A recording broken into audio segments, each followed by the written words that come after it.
I can still picture the day Jack strolled into my life like it was just yesterday. I was in a tiny cafe, sipping on their cheapest coffee and trying to sort out my thoughts. Then he walked in, looking like he stepped out of a movie scene. No fancy lights or music, just the jingle of the doorbell and the smell of stale coffee mingled with his aftershave. "Mind if I sit here?" he asked, flashing me a charming smile and pointing to the empty chair across from me. "Go ahead," I said, trying to play it cool despite my surprise at his sudden appearance. We hit it off right away, like two peas in a pod. We had the same interests, from binge-watching cheesy TV shows to arguing over the best pizza topping, pineapple, no doubt. Soon, we were serious about each other, not just casually hanging out. It felt like we had known each other forever. And before we knew it, marriage was on the table. But then came the tough part. Let me tell you, his parents were a handful. Meeting them for the first time was like stepping into a lion's den with a juicy steak strapped to my back. They had this way of smiling while silently judging you, deciding if you were up to par or not. "You're the one Jack can't stop talking about, huh?" his mom said, her tone more frosty than friendly. "Yep, that's me," I replied, trying my best not to let her intimidating aura get under my skin. His parents wasted no time in expressing their desire for us to sign a prenup. I wasn't interested in their money, but their approach left a sour taste in my mouth. "I'll sign your prenup," I told them. "But here's the catch. If one of us cheats, the cheater owes $200,000. Jack looked stunned, like I'd slapped him with a wet fish. "Babe, I'd never cheat on you," he insisted, his expression dead serious. "Yeah, well, my ex said the same thing before I caught him cheating," I shot back. It was either this deal or nothing. Jack eventually agreed, though his parents didn't seem too thrilled about it. We figured that settled the matter, but we were in for a surprise. One evening, we were cozied up on our old squeaky couch. We always talked about replacing it, but it held too many memories to let go. The TV droned on in the background, but we were too wrapped up in planning our dream trip to Switzerland. We knew it would stretch our budget thin, but we were determined to make it happen. Picture it, Jack. The food, the wine, the art.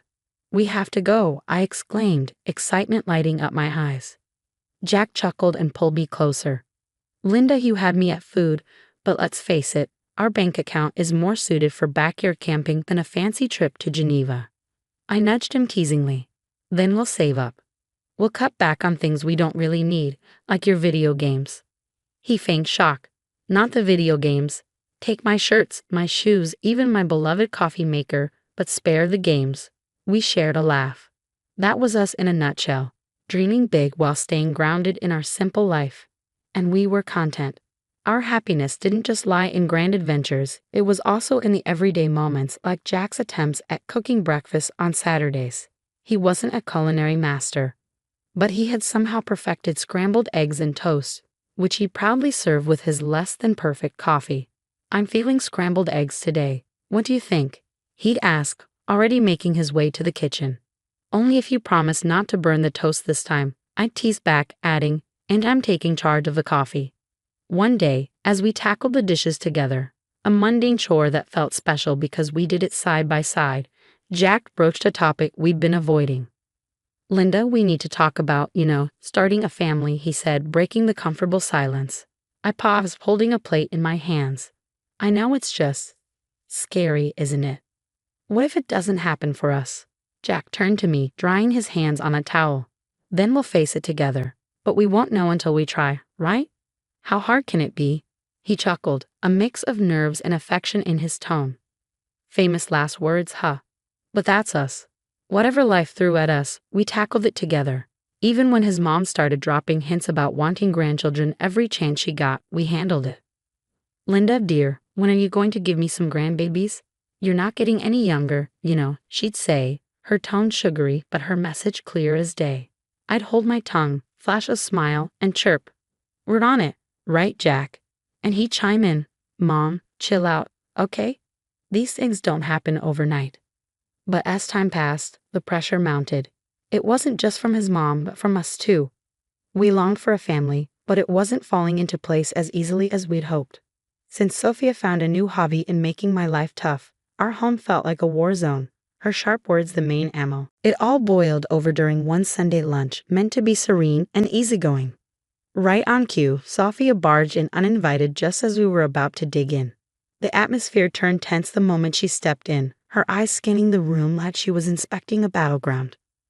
"Well, isn't this a quaint little setup?" she sneered, eyeing the modest meal I'd whipped up. "Quite the effort, Linda. Looks like you've been slaving away in the kitchen all morning, trying to keep the peace and mustered a smile. It's nothing fancy, Sophia. Just something simple and quick. Please, take a seat." As we settled at the table, she launched into her usual spiel. "You know, Linda," Sophia began, her tone dripping with condescension, "I was chatting with Mrs. Charlotte the other day, and she mentioned how her grandson just became a dad. It got me thinking, when are you and Jack going to give me some good news? Time's ticking, you know."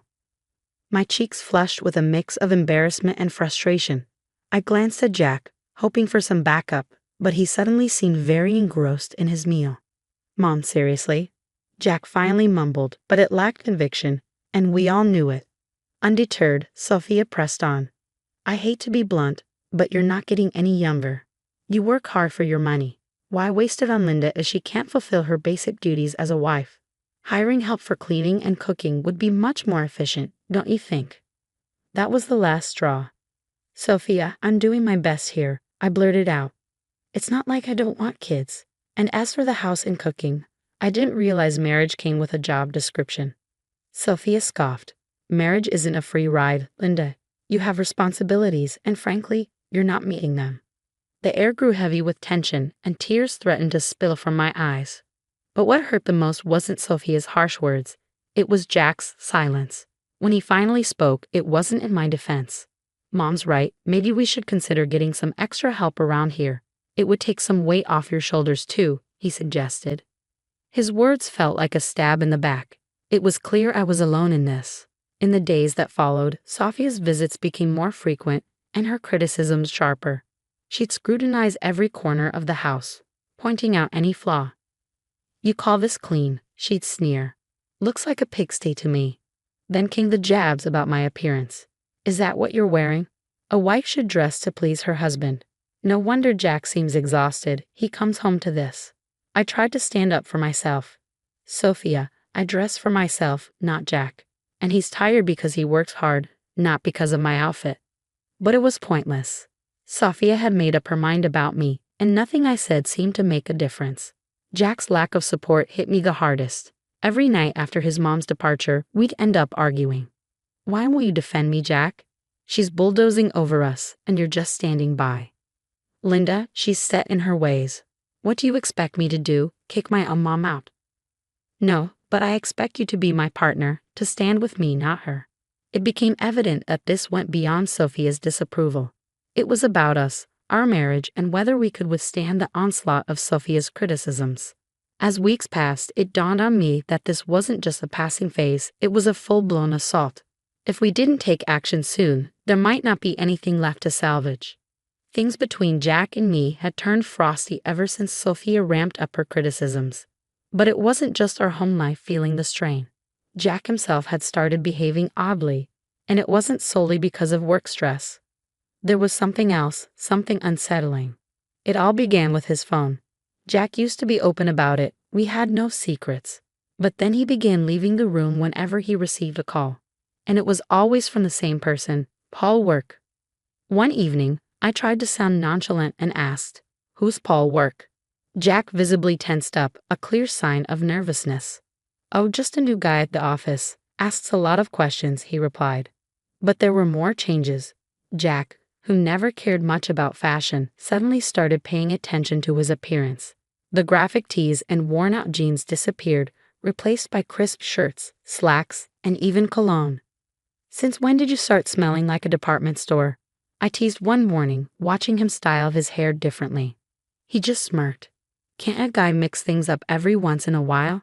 No harm in that, right?" Then there were the late nights at work, becoming more frequent. "Another long one, babe," he texted. "Sorry, this project is a killer. I'll be home soon, I promise," he reassured, but it would be well past midnight before I heard his keys jingle in the door. I couldn't shake the feeling that something wasn't right. It lingered like a shadow. That's when I made the decision to hire a private investigator. It felt like a scene from a cheesy TV show, but I needed to know for certain. The evidence arrived in a plain brown envelope. Heartbreaking yet undeniable. Photos of Jack with another woman, their intimacy unmistakable, captured in moments that shattered our years together. But it was the recording that cut the deepest. Their conversations filled with affection and plans made it painfully clear. He was in love with her, or at least with someone else. I sat there, staring at the damning evidence before me, a chilling reality sinking in. This could be the key I needed if our marriage spiraled into a messy divorce. The photos captured stolen moments from our life together, while the recorded words betrayed every "I love you" he ever whispered in my ear. But I kept it all to myself, a heavy burden I chose to carry alone. I wasn't ready to confront him, not yet. I needed time to strategize, to navigate the collapse of our marriage while preserving my dignity. The days that followed passed in a blur. Jack maintained his facade, and I played the part of the dutiful wife, smiling outwardly while crumbling inside. Our conversations became a delicate dance around the truth, each word carefully chosen, every laugh forced. "Are you okay?" Jack would inquire, genuine concern lacing his voice. "Yeah, just tired, you know. Work's been hectic," I'd respond, the lie bitter on my tongue. It seemed like just another ordinary day until I accidentally overheard a conversation that would change everything. As I passed by Jack's office, the door slightly ajar, their voices drifted out. It was Jack and his mother, Sophia, and their conversation wasn't casual. Their tones were serious, filled with purpose. "I can't keep this up, Mom. It's not just about having kids anymore. I don't feel the same way about Linda. It's like we're living together as strangers, not as a married couple," Jack admitted, his voice heavy with exhaustion. Sophia's reply was cutting. "Well, can you blame yourself? She hasn't given you a child. And what else has she really brought to this marriage? But let's not be hasty. My 65th birthday is approaching, and we wouldn't want to miss out on a generous gift from her, would we?" Her cynicism felt like a stab in the heart. They were using me, planning to keep me around just long enough to benefit from a lavish birthday present before discarding me. "Exactly, dear. Just a bit longer," Sophia affirmed, her words dripping with malice. I stood there, stunned and furious. They were plotting to push me out of the family as effortlessly as crossing off an item on a shopping list. The pain ran deep, but it fueled a burning desire for vengeance within me. They thought they could manipulate me and discard me at their convenience. I was determined to prove that I wasn't just a pawn in their twisted game. A few days later, we gathered for a family dinner that felt more like a scripted performance than a meal. Sophia brought up her impending birthday with a smile that made my stomach churn. Leaning in, she asked, "So, Linda dear, what do you have planned for my birthday? Something special, I hope." I met her gaze calmly. "Actually, Sophia, I've been thinking of arranging a dinner at the city's most luxurious restaurant, an unforgettable evening." Her eyes gleamed with anticipation, and she exchanged a satisfied glance with Jack. They believed they had me cornered, but they didn't realize I was already 2 steps ahead. "Oh, Linda, that sounds lovely. Just close family, you know, keep it intimate," Sophia cooed, her voice oozing with insincerity. "Absolutely, Sophia. We'll make it a memorable occasion," I replied, the words leaving a bitter taste in my mouth. The weeks leading up to Sophia's 65th birthday felt like a slow march towards a reckoning. Every smirk from her and every indifferent nod from Jack fueled my resolve. My plan was straightforward yet daring. Orchestrate a lavish dinner as a supposed gesture of affection, then unveil a monumental surprise. As with all well-laid plans, the devil was in the details. The night before the party, our home crackled with tension. Jack, oblivious to the storm brewing, lounged casually on the couch, absorbed in his phone. "Everything ready for tomorrow?" he inquired, still glued to the screen. "You could say that," I replied, my voice masking the turmoil within. The day arrived, and as guests streamed into the opulent dining room we had reserved for Sophia's celebration, anticipation hung heavy in the air. My pulse quickened, not from nerves, but from the excitement of what was to come. Sophia, relishing the spotlight, luxuriated in the grandeur of her surroundings. "Oh, Linda, you've truly outdone yourself. This place is divine," she proclaimed loudly enough for neighboring tables to hear. As we settled in, the evening unfolded with a peculiar cheer typical of family gatherings. Laughter rang out, stories were shared. Then, as the dessert plates were whisked away, the waiter approached with the climax of the evening. The bill. He leaned in discreetly and murmured the staggering dinner costs. $66,000. I handed over my credit card, my action going unnoticed by most. Then, with a strained smirk, Jack decided to drop his bombshell. Linda, it's time for the truth. I'm done with this, with us. I want a divorce. His words hung heavily in the air, suffocating the room. Before I could fully process his announcement, Sophia, sharp and unyielding, interjected. Well then, now that's out in the open, it's best you leave, Linda. Tonight is about family, and well, you're no longer part of ours. The room fell into a hushed silence, every gaze fixed on me, awaiting my response. But I refused to crumble. With a composure I didn't truly feel, I rose from my seat, nodded, and departed without a word.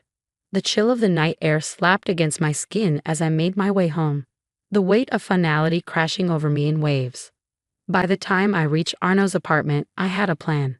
I gathered my essentials, my numbness morphing into steely determination. This was the end of one chapter and the beginning of another. As I sealed my last suitcase, my phone buzzed incessantly. Initially, I ignored it, but curiosity got the better of me, and Sophia's voice erupted from the other end. Linda, the payment didn't go through. You need to fix this right away, Sophia's voice demanded. The irony was bittersweet. In my preparations, I had blocked access to the shared account, anticipating it would be Jack's first move. Oh, Sophia, what a shame. But since I'm no longer considered part of the family, as you've made abundantly clear, I'm afraid you'll have to handle this matter on your own. Her indignation crackled through the phone, but it was a symphony to my ears. The ensuing chaos was a fitting conclusion to the charade my marriage had become. I heard tales of the restaurant staff demanding payment, Sophia's escalating fits, and eventually the police being called to defuse the situation she had incited. In the end, it was Jack and his kin who scrambled to settle the bill. A poetic retribution for the betrayal and indignity they had subjected me to. The morning after the dinner felt like emerging from a tempest. Armed with my plan, my determination, and a stack of divorce papers in hand, I returned to what once was our shared abode for the final time. The atmosphere was tense, palpable, as if it could be sliced with a blade. Jack and Sophia stood there, seemingly embroiled in a heated exchange. Their animosity toward me seemed to merge into a unified front of fury upon my arrival. You've got some nerve showing your face here after last night, Jack spat, his features twisted in a mixture of anger and disbelief. Quick to echo his sentiment, Sophia hurled her own barbs. Ingrate, you've brought shame upon us in front of the entire city. Do you comprehend the humiliation of having the police summoned on account of your actions? People were laughing, filming. I met their fury with a composure I hardly felt. Shame? Is that your primary concern right now?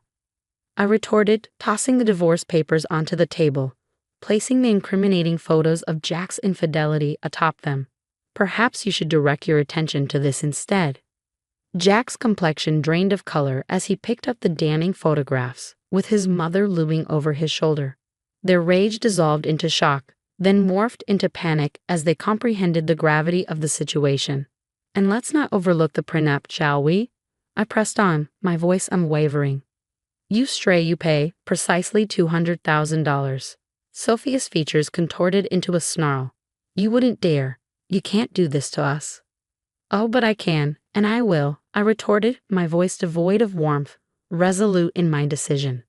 Recognizing the gravity of the situation, Jack altered his approach. Please, let's discuss this. We can find a solution.